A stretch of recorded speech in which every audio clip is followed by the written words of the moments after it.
जब RSS chief Mohan Bhagwat आरक्षण की बात करने लगे कि आरक्षण मिलना चाहिए वंचितों को, तब समझ लीजिएगा कि चुनाव आ गया है।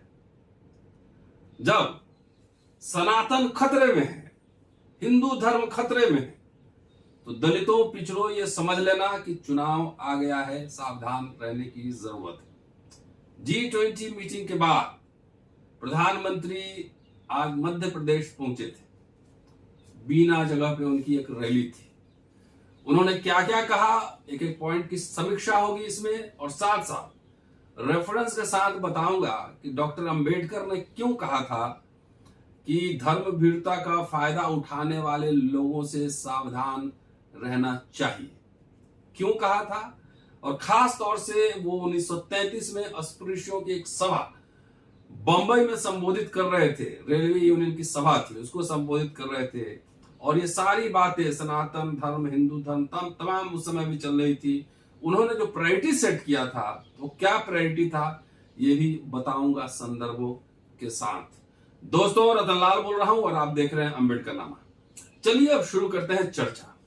प्रधानमंत्री नरेंद्र मोदी ने कहा कि सनातन को इंडी अलायंस तहस नहस करना चाहता है।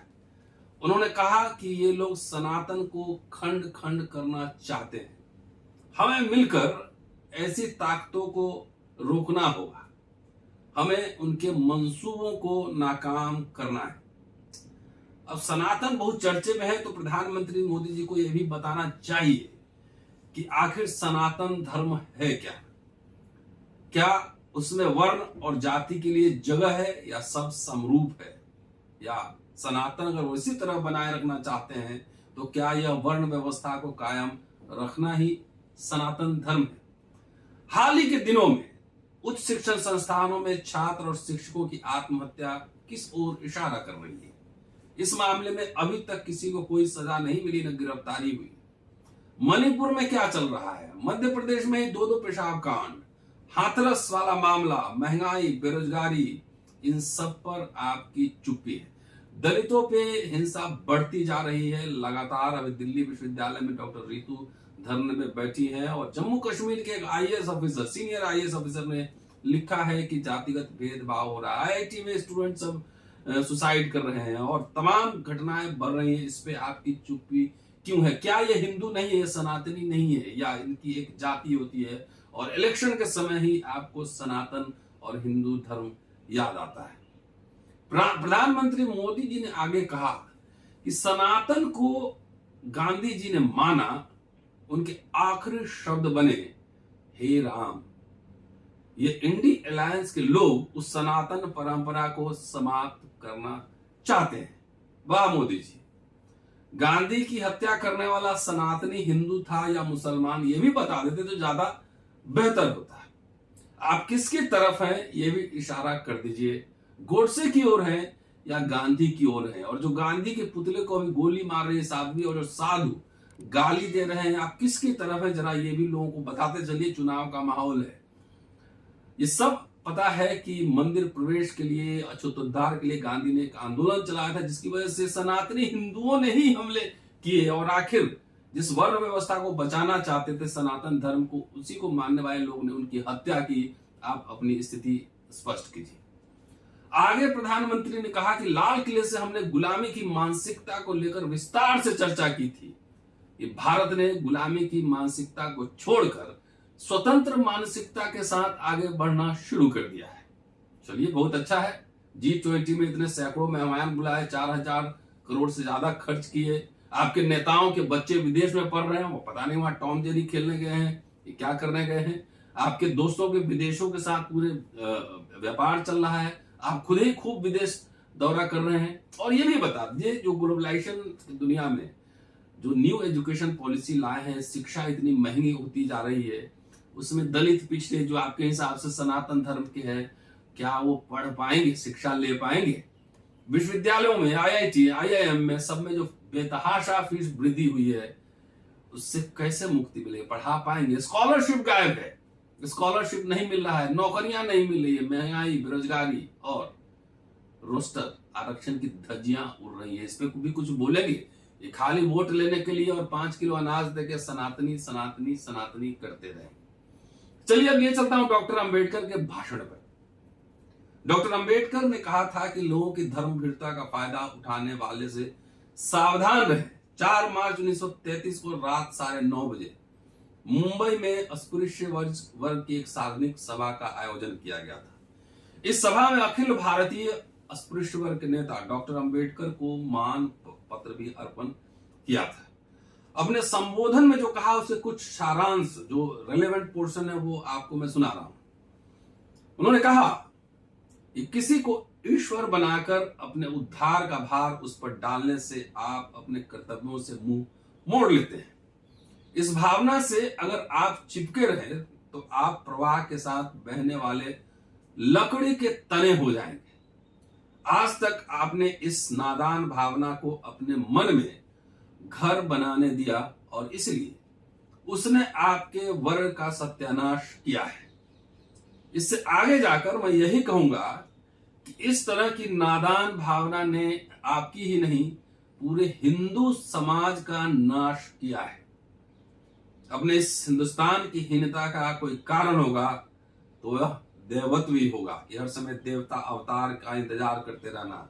इसीलिए दलित भाइयों, पिछड़े भाइयों, खाली नेता का इंतजार करते मत रहो कि नेता आएंगे और सरकार बना लेंगे और सब एक ही रात में तुमको एकदम जादुई छड़ी से दे देंगे। ऐसा कुछ नहीं होता है।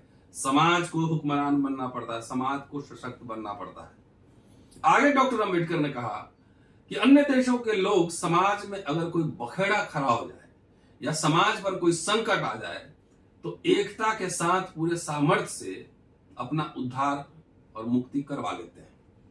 लेकिन हमारे धर्म ने हमारी यह धारणा बना दी है कि इंसान कुछ नहीं कर सकता। समाज पर कोई बड़ा संकट आता है या समाज की प्रगति अवरुद्ध हो जाती है तब भगवान अवतार लेकर आते हैं और संकट का निवारण करते हैं। इस कारण लोग मिलजुल कर संकट का सामना करने के बजाय ईश्वर के अवतार का इंतजार करते रहते हैं। तो खास तौर से मैं दलितों को कह रहा हूं कि वो बार बार कह रहे थे कि अपना दीपक खुद बनो और कोई दूसरा अंबेडकर आने वाले नहीं है। जो उन्होंने संघर्ष करके आपको दिया वो सब लूटते पीटते जा रहा है और हमारा समाज, बहुत लोग मेरी आलोचना करते हैं, लेकिन मैं समझता हूं कि नशे में है कि जब सरकार बनेगी तभी लेंगे, तब तक सब खत्म हो जाए। आगे डॉक्टर अंबेडकर ने कहा कि हमारा हिंदू धर्म पुरातन है। ऐसी शेखी बघारते कहा जाता है कि ग्रीक, रोमन आदि पुरातन और प्रसिद्ध राष्ट्र नष्ट हुए, लेकिन हमारा हिंदू समाज अभी भी जीवित है। हालांकि केवल जिंदा रहने का कोई महत्व नहीं, इंसान इज्जत के साथ जीता है या नहीं इसका महत्व है। इस नजरिए से देखें तो हिंदू समाज ने जिंदा रहकर क्या दिग्विजय किए हैं इस बारे में सोचना होगा। अन्य लोगों का दासत्व स्वीकार करने के अलावा हमने किया ही क्या है। इस तरह जीने का कोई मतलब नहीं है। किसी का गुलाम होकर 100 साल जीने से मर्दानगी के साथ 2 दिन जीना कई गुना बेहतर है। 2 लोगों की टक्कर में एक अगर पलायन करता भी है तो वह भागकर जिंदा रहता है और दूसरा दुश्मन को हराकर जिंदा रहता है। पलायन करने वाला या दासत्व को स्वीकार करने वाला अपने किए से क्या हासिल करता है? वह दूसरों का गुलाम बनता है, स्वत्व सेल्फ भूल जाता है, गुलामों की संख्या बढ़ाता रहता है और नामर्दों की फौज खड़ी करता है, नामर्दगी फैलाता है। सुन लीजिए, ये डॉक्टर अंबेडकर के भाषण है। आजकल लोग कह रहे हैं कोई आंदोलन नहीं करना चाहिए, सड़क पे नहीं जाना चाहिए, केस हो जाएगा, जेल चले जाएंगे। वो कह रहे हैं कि आपको जो है दासत्व नहीं स्वीकार करना है, स्वाभिमान के साथ जीना है। आगे कह रहे हैं क्या मरना इससे बेहतर नहीं होता? हिंदू समाज दूसरों का दास बनकर ही क्यों जीवित रहा, इस बारे में सोचे तो एक बात ध्यान में आती है और मेरा यह दृढ़ विश्वास है, हर बार उसने अपनी आजादी और मुक्ति के लिए ईश्वर का इंतजार किया। आगे डॉक्टर अंबेडकर ने कहा इस भाषण में कि इस दुनिया में ईश्वर हो या ना हो, इस बात पर विचार करने की तुम्हें कोई जरूरत नहीं है। ईश्वर हो ना हो, जिनका प्रॉब्लम है वो समझो आप। एक बात निश्चित है कि इस दुनिया में जो कुछ घटता है वह सब इंसान का ही किया धरा होता है। कोई ऊपर वाला नहीं आता है देखने। कुछ पढ़े लिखे लोग अन्य लोगों को अज्ञान के अंधेरे में रखते हैं और उन्हें ईश्वर की झूठी कल्पनाओं के पीछे लगाकर उनकी धर्म में विश्वास करने की आस्था आदत का फायदा उठाते हैं और अपना उल्लू सीधा करते हैं। इसलिए मंदिर या सनातन डिबेट से दूर रहिए, अपने हक हकूक पे ज्यादा ध्यान दीजिए, कह रहे हैं डॉक्टर अंबेडकर, क्योंकि इस उपाय से आपकी संगठन शक्ति खत्म होती है और आप बकरियों की तरह खोखली भावनाओं में उलझकर रह जाते हो और आपको पूरी तरह से लूटने के इरादे से उन्हें सफलता मिलती है। तो आप यहां हिंदू धर्म की रक्षा करो, उनके बेटे विदेश पढ़ते हैं, जरा सोचो। आगे कह रहे हैं कि आज हमारी हालत दीनहीन हुई है और इस स्थिति से बाहर निकलकर अपना फायदा करवाना हो तो ऐसी मिथ्या कल्पनाओं से अपने आप को दूर रखना होगा, मुक्त रखना होगा। आप सबको, महिलाओं और पुरुषों को, इस बात पर यकीन रखना होगा कि आपका उद्धार करने के लिए कोई और आने वाला नहीं है। आपको अपना उद्धार खुद करना है, आपको अपना दीपक खुद बनना है। मैं भी आपका उत्थान नहीं कर सकता। अगर ठान लो तो आप स्वयं समर्थ बनकर अपनी उन्नति उत्थान कर सकते हो। एक बात कहने में मुझे बड़ी खुशी हो रही है कि अपने वर्ग में सभी तरफ वातावरण में आंदोलन की हवा चल रही है। आजकल आंदोलन से लोग मना कर रहे हैं, उस समय कह रहे हैं, खुश हो रहे थे कि आंदोलन की हवा चल रही है।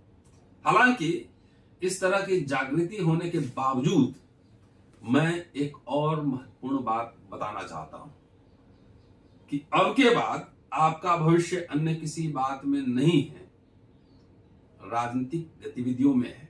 वो एजेंडा सेटिंग की बात डॉक्टर अंबेडकर यहां कर रहे हैं।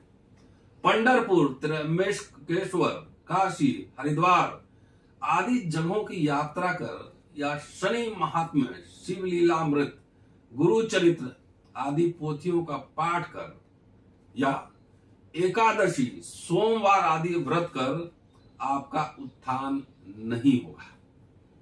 आपके माता पिता पिछले हजारों सालों से यही सब करते आए हैं।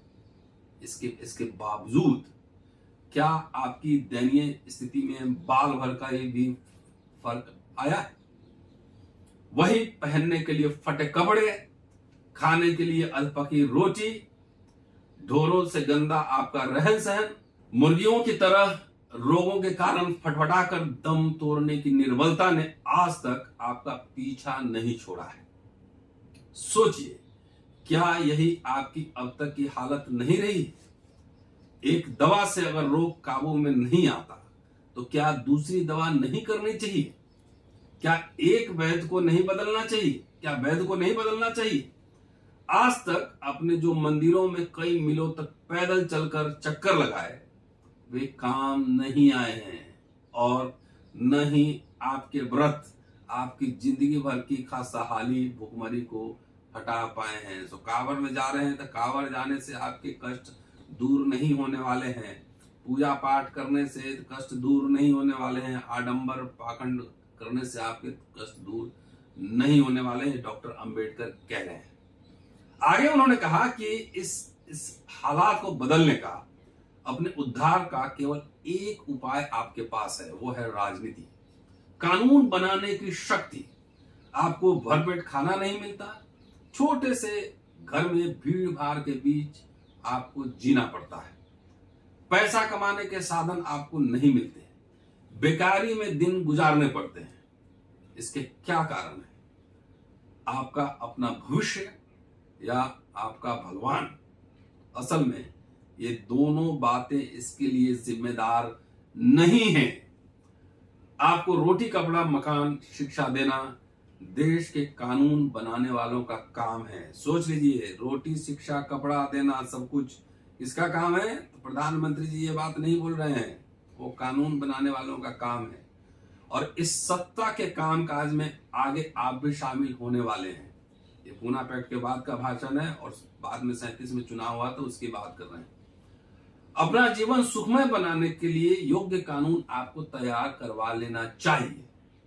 मान लीजिए, उदाहरण दे रहे हैं, मान लीजिए रेलवे की चौल में आपके हर परिवार को केवल एक कमरा मिलता है, लेकिन नए कानून से आपको यहाँ 2-2 कमरे भी मिल सकते हैं।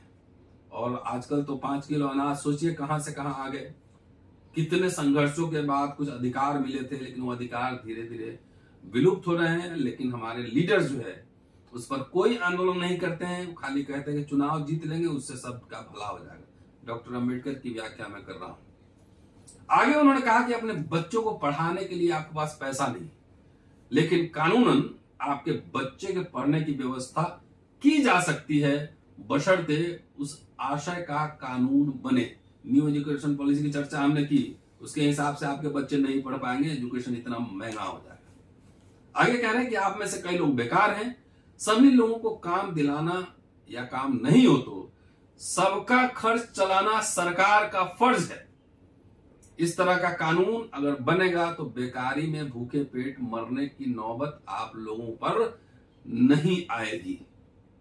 अमीर लोग जब बीमार होते हैं तो इलाज करके दवा खाकर ठीक हो जाते हैं। गरीबों की दवा वगैरह की व्यवस्था कानून द्वारा की जा सकती है। आजकल अस्पताल सब प्राइवेट हो रहा है, सरकारी अस्पताल का बुरा हाल है। ये कह रहे हैं कि सरकार की जिम्मेदारी आपके स्वास्थ्य का ध्यान रखे। सार संक्षेप यही कि फिलहाल सभी सुखों का भंडार कानून ही है, इसलिए हम सबको कानून बनाने की शक्ति पूरी तरह से सीख लेनी चाहिए। इसलिए जाप, तपस्या, पूजन अर्चन करने से आपका ध्यान हटाकर राजनीति का आंचल थामने से ही आपका उद्धार होने वाला है। आज यही बात मुझे आपको बतानी थी और मैंने यह साफ तौर पे आपसे कहा है। तो बात समझ लीजिए, मैं बहुत ढूंढ के बहुत रिसर्च करके मटेरियल ला रहा हूं कि धर्म भीड़ता से जो लोग आपको वोट देना चाहते हैं थोड़ा सावधान रहिए। अपने बच्चों का स्कूल, स्वास्थ्य, शिक्षा, रोजगार, ये आपके लिए इंपॉर्टेंट होना चाहिए। 1933 का डॉक्टर अंबेडकर का भाषण है और रेफरेंस बताया था डॉक्टर बाबा साहब डॉक्टर अंबेडकर, संपूर्ण वांग्मय, खंड 38, पृष्ठ पेज 375 से 80 के बीच में ये सारी बातें वहां मिलेंगी। देखते रहिए अम्बेडकर नामा। शुक्रिया। जय हिंद।